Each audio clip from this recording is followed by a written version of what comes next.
पानी खत्म हो जाता है, बालन है तो आटा खत्म हो जाता है। समझ में नहीं आता क्या करूं, हर चीज से बरकत टूट गई। यार सफेद तो बिल्कुल ठीक है, बड़े बड़े लोग परेशान हैं। अरे हमारी तुम्हारी कोई औकात नहीं है, तो किसी हिंदी में नहीं है। ये बताओ बच्चों के बारे में सोचा? बच्चों के बारे में अरे पेट को रोने से फुर्सत तो मिले, करूं तो क्या करूं? अरे कुछ करे तो जब वाकई में कुछ हो बच्चों का। अरे शबीर, तुम्हारी बहन जिद करे बैठी है कि मैं तो फौजिया को ही अपनी बहू बनाऊंगी। हाँ भाई, ये क्या कह रहे हैं आप?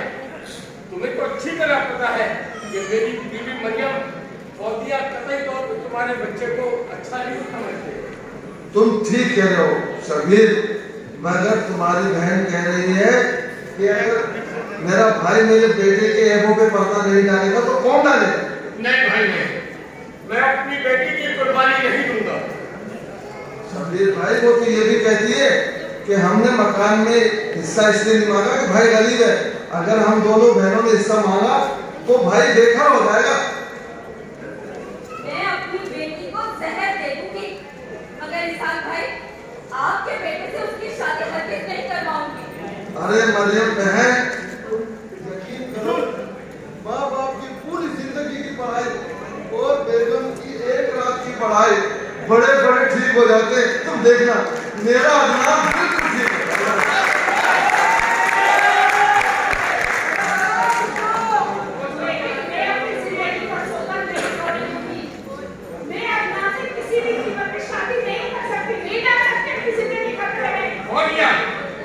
तुम खामोश हो जाओ, अंदर जाओ, तुम्हें कोई जरूरत नहीं है, खड़े बैठे हैं ना।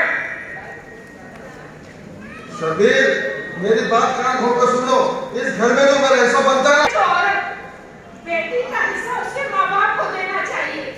अबू, इनको इनका हिस्सा दो, लेकिन रिश्ता नहीं दो।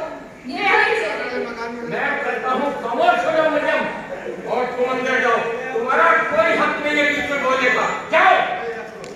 हाँ, तुम्हारा कोई हक नहीं है बेटा, हक तो सारे मर्दों के पास है ना, चाहे वो बाप हो, ये हमारा फैसला कर सकते हैं कि हमें क्या करना है, कहाँ जाना है, कैसे जाना है। औरत का तो दुनिया में कुछ भी नहीं, कोई भी हक नहीं है औरत का। ठीक कहा जी, तुमने बिल्कुल ठीक कहा।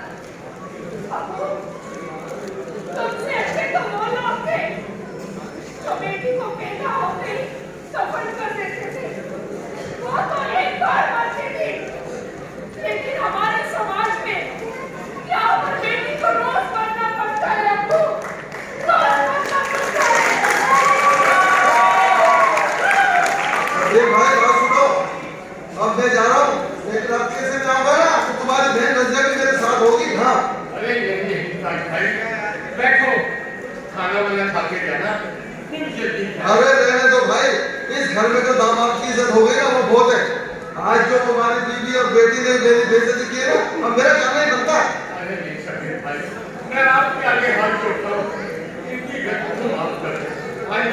मेरे सामने आज मत, अपनी बेगम के सामने आज आके दो। हाँ, लेकिन मैं बता